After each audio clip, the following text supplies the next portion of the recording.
welcome back to my channel. This is Miss History.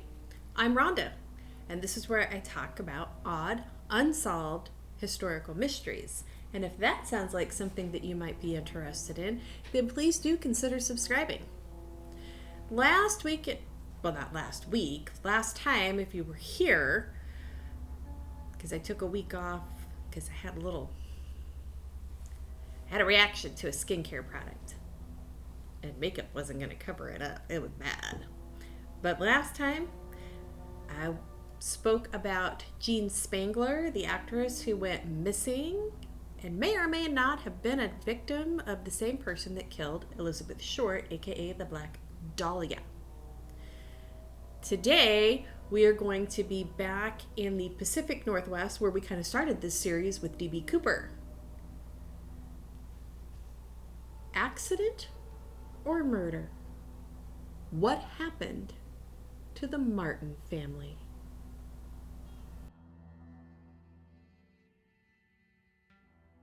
So, as stated before, I am doing a look, hair and makeup wise for the decade that I'm in. And so last time I was in the 40s, and this time we're in the 1950s. Specifically, 1958, when on December 7th in Portland, Oregon, 5 members of the Martin family took a day trip to the Columbia River Gorge to collect greenery for Christmas decorations, and they vanished. I couldn't find much information about the parents, Kenneth, 54, and Barbara, 48, such as where they were born, where they lived, any of their earlier life, when they were married. What I do know is they had 4 children. A son, Donald, who was 28, serving in the Navy and stationed in New York at the time. 3 daughters, Barbara, aka Barbie, who was 14 and attended Grant High School. Virginia, age 13, Susan, age 11, both of whom attended Rose City School. The family lived in the Roseway neighborhood in Northeast Portland and was described as a very happy family by those who knew them well. On December 6th, Kenneth and Barbara attended a friend's Christmas party where they were discussing their plans for the next day, and it was said that they told friends in attendance that they would be heading out to the Columbia River Gorge to collect greenery for the children to make Christmas wreaths and other decorations. I also read somewhere that Kenneth was quoted as saying, "Better do as planned." I don't know if that had anything to do with the events that unfolded, but it was there. The morning of December 7th, the family woke up, had breakfast, and not much more is known about their activities before climbing into the family car, a 1954 cream and red Ford Country Squire station wagon, saying that 3 times fast, around 1 o'clock in the afternoon. While not an unreasonable time to leave for a day trip, for those who knew Kenneth well, they found the time of day that they left rather odd, considering he didn't like driving in the dark. This was winter, specifically winter in the Pacific Northwest. The sun sets earlier in the winter, and if you have ever lived in, if you currently live in, if you have ever visited the Pacific Northwest around December, it is overcast most of the time, and so it's already kind of dark. The sun usually sets close to 4:30 in the afternoon. Witnesses who saw the family that day said that Kenneth was wearing a tan zip-up jacket with dark slacks. Barbara was wearing a navy blue coat, a plaid jacket, and a black print dress. And Barbie was wearing jeans that were rolled up at the cuff and a beige coat. It is apparently not known what the 2 younger girls were wearing that day. Sometime around 4 that afternoon, a gas station attendant reported that the family stopped at his gas station and purchased 5 gallons of gasoline in the Cascade Locks area along Highway 84. This is approximately 40 miles east of the family home. According to the attendant, after paying for the fuel, Kenneth got back in the car and the family proceeded east. A waitress working at the Paradise Snack Bar in Hood River, which is approximately 57 miles east of the family home, stated that at around 5 that evening, the family came in to have a meal. She stated that they were happy, they were smiling, they ordered burgers and fries, and then stated that when they left, the car appeared to be heading west back toward Portland, which would make sense as it was likely getting dark and Kenneth didn't like driving in the dark. According to other witnesses, the family was said to have been seen in an area on the north bank of the Columbia River in the state of Washington sometime around dusk. There was never really a specified location as to where they were, and it doesn't appear as if investigators pressed the witnesses further to maybe lock down a location as to where they may have been in Washington at that time. On December 8th, when Kenneth failed to show up for his job at Eccles Electric Home Service Company, his boss was concerned because Kenneth would never just take time off without first contacting his boss. Mr. Eccles then contacted the police, which then it would come to be known that the 3 girls were also marked missing from their respective schools. After calls to the police went out to the Martin family home to see if they might be there. What they found was clothes were still in the washing machine, dishes from the previous day were still in the drying rack by the sink. There was a Santa suit that was hung over the back of the sofa as Kenneth would dress up as Santa to surprise children. And there was allegedly a substantial amount of money in their bank account.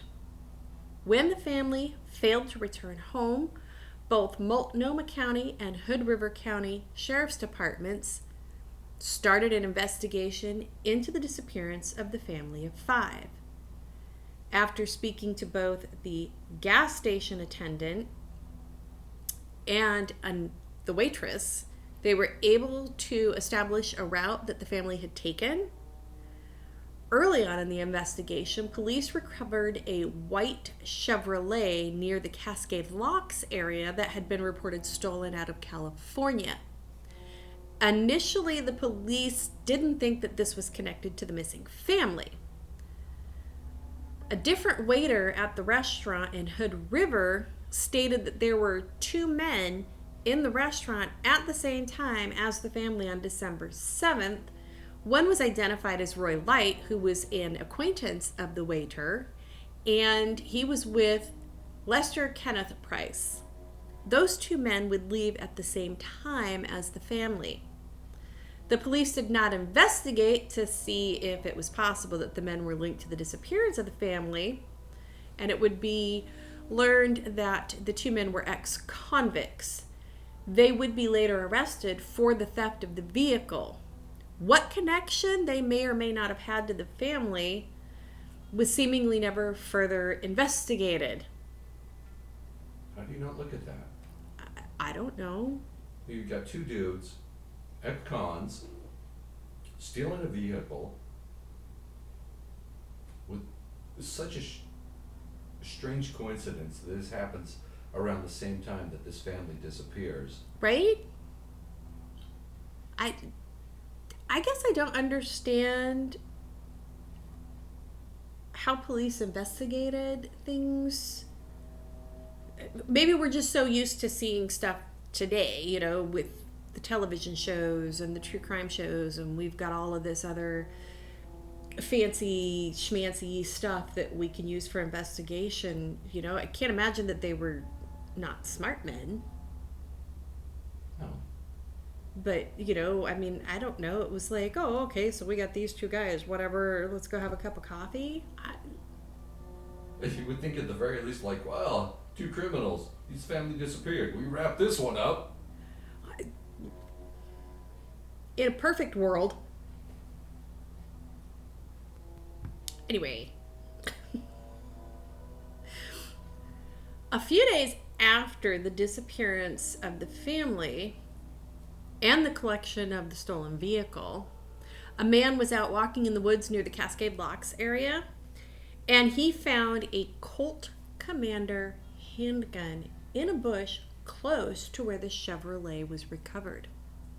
The man's wife would later recall that the handle of the gun was covered in dried blood and appeared as if it had been used to hit someone with. The gun was then turned over to the police, but it was never logged into evidence. Why? That's a good question. What they did find out about that gun was that it was traced back to a Meyer and Frank store. I wonder if those are Fred Meyer stores today. Anyway, it was traced back to a Meyer and Frank store where it was reported stolen 2 years prior to the disappearance of the family. The Martins' oldest son, Donald, was accused of stealing the gun, among other items, while employed with Meyer and Frank in the sports department. Even though Donald was in New York at the time, he was seen as a suspect. It was reported by family and friends that Donald had a strained relationship with his parents. When asked about the theft, Donald denied it and then laid the blame on another store employee, Wayne. Now, it's unclear if the police ever questioned Wayne at that time, but it is said that Wayne gave an interview to a local station in Portland on the 50th anniversary of the family's disappearance. Further leading to their suspicions was the fact that Donald would not return home to help search for his family, and he would be interviewed by phone. In fact, Donald would not return to Oregon until June of 1959, which becomes relevant in a little bit, to settle the family estate. He met with a detective and he stated, quote, "I know of no one who would murder my folks or no reason for it, but I don't see how it could have been an accident." Why would he just assume that his parents were murdered? Did he know something? The police started to question people living in the area where the family was last seen. One man would come forward claiming that he had seen a man and a woman walking close to a canyon near a Native American burial ground collecting greenery on December 7th, and that about a week later he noted buzzards flying around the same area. Police would search the canyon, but nothing was found. On December 28th, a woman's glove was found in a bush close to where, the stolen Chevrolet was. So first you have this stolen Chevrolet. Then you find a gun close by this Chevrolet. And now you find a woman's glove. I mean, did they not at least search it after the gun was found? Did they search it after the car was found? I'm guessing no. But you'd think. I don't know. It's insane. It's insane. Barbara's family and friends would state that it looked like a glove that Barbara would have, but they couldn't be sure that it was hers. DNA testing wasn't a thing back then, so to my knowledge, the glove was never tested in the years following the disappearance. And after learning that all of the evidence in the case of Jane Spangler had been thrown out, it's probably a safe assumption that there is no physical evidence left any longer for the case of the Martins. On December 31st, another witness stated that he had seen the family car speeding along the freeway, and when the police responded to the area of the sighting, they found no evidence that the family had ever been there. Yet another report from a witness stated that he had seen the family car parked at Trotter's Point. There was a Christmas tree on top of it. The witness further stated that there were two younger men speaking to the driver of a car that matched the description of the Martin family station wagon. There was a place there that was local that sold Christmas trees, and when police went and investigated the owners, they stated that they had seen the family, but the lead could not be verified until some weeks later when the credit card statement showed up at the Martin family house showing that they had indeed been at Trotter's Point to that place, probably to purchase a Christmas tree. By February of 1959, there were still no strong leads or suspects in the disappearance of the family. Large groups would search areas around the greater Portland, Mount Hood, and Cascade Locks areas, but there was no other evidence that was found. There was a volunteer who discovered some tire tracks leading off of a cliff near the Dalles, which is approximately 80 miles east of the Martin family home in Portland. It was not an area that was said to have been part of the initial search. Why he was searching there, I don't know. The tire tracks were analyzed and were noted to be a match to the tires on the Martin family car. Further investigation in the area would lead to the discovery of flecks of paint along the rocks known to be the same colors as the make and model of the Martin family car.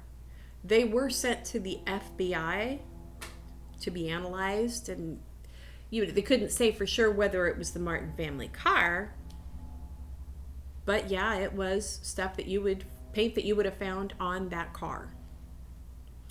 This would lead the police, with the help of the Army Corps of Engineers, to lower the river by 5 feet near Bonneville Dam and use sonar technology to scan the river close to where the tracks were discovered. Unfortunately, there was no car found. On May 1st, 1959, a river drilling rig was in the Columbia River close to the Dalles when the anchor locked onto something heavy. Workers went to dislodge it and discovered that it had dislodged itself. They then reported seeing what they described as 2 bundles of cloth float to the surface and drift down the river. 2 days later, on May 3rd, there was a body that was recovered in the Columbia River on the north bank near Camas, Washington, 70 miles west of the Dalles. On the 4th, another body was found close to Bonneville Dam, approximately 46 miles west of the Dalles. Through dental records, police were able to identify the bodies as belonging to the 2 younger Martin girls, Susan and Virginia, with Susan being found near Camas and Virginia near the Bonneville Dam. It was concluded that they died by drowning. There was another report that stated that they had bullet holes in their heads, but this was not listed in the official autopsy report. Apparently, Susan's body first went to Clark County, Washington, and it was a medical technician there that noted that there appeared to be bullet holes in the skull. It was then transferred, the body was then transferred to Multnomah County to be examined. Like I said, bullet holes were not listed in the official autopsy report, so I'm not really sure what happened there. but it was also reported that Susan had flecks of metal on her clothing, potentially because of the rust from the car. The waitress would recall serving the family dinner between 4:30 and 5 on that December 7th. So the time of death was placed between 6 and 7 p.m. I'm not sure how you determine the cause or time of death, considering you needed dental records to identify the bodies, but I'm not a medical examiner. The discovery of the two girls would lead the sheriff of Hood River County to conclude that the drilling rig must have overturned the car and dislodged the bodies. For this reason, the area was searched again. It's not clear if they lowered the river again, but they used both sonar technology and helicopters. This would turn up nothing. A team of divers was brought in to search the waters for the car. The Columbia River can be as deep as 160 feet in some areas, and the currents can be really heavy and kind of shuffle things to and fro. So the search was eventually called off. The divers were pulled out when one almost died due to this. Early on, investigators thought that perhaps the car plunged into the Columbia River as Kenneth was attempting to back out of a parking spot near Cascade Locks, which is west of the Dalles where the tire tracks were found. Other theories have been that due to dark approaching and Kenneth's inability to drive at night, perhaps he got lost, and that's why the car went off the cliff near the Dalles.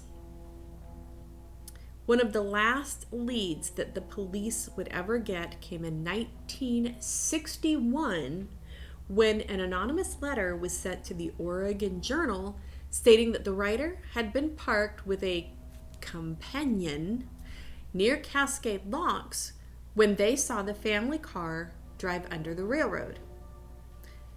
They said that they heard screaming, they rushed to the area, they found nothing.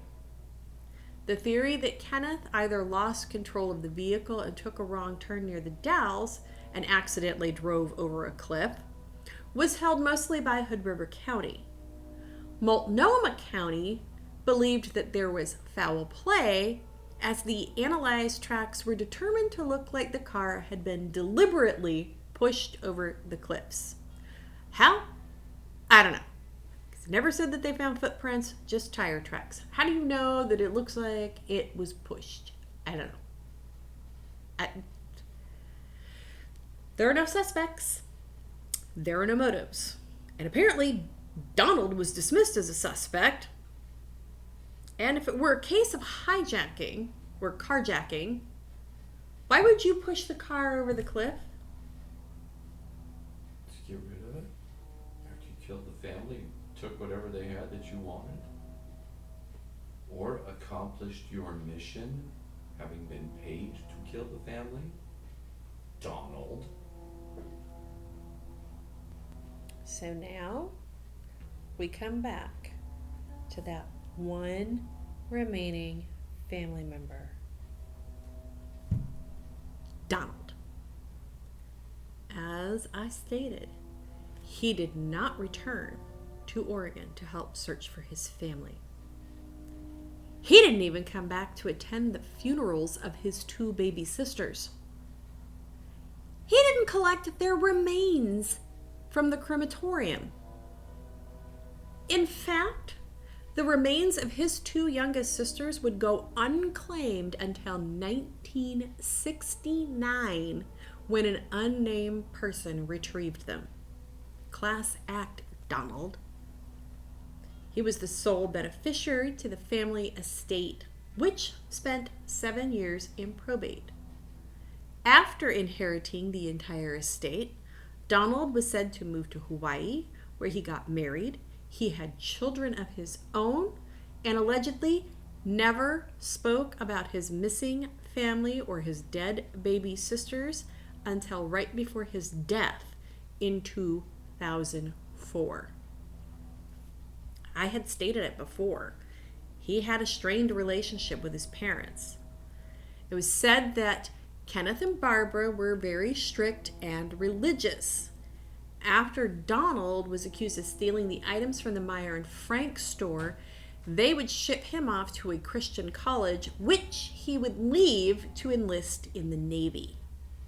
One rumor about the strained relationship with his parents was that he allegedly told a roommate of his, as well as a store manager at Meyer and Frank, that he had been under, quote, enormous personal strain, because his parents had discovered that Donald had been romantically involved with a man.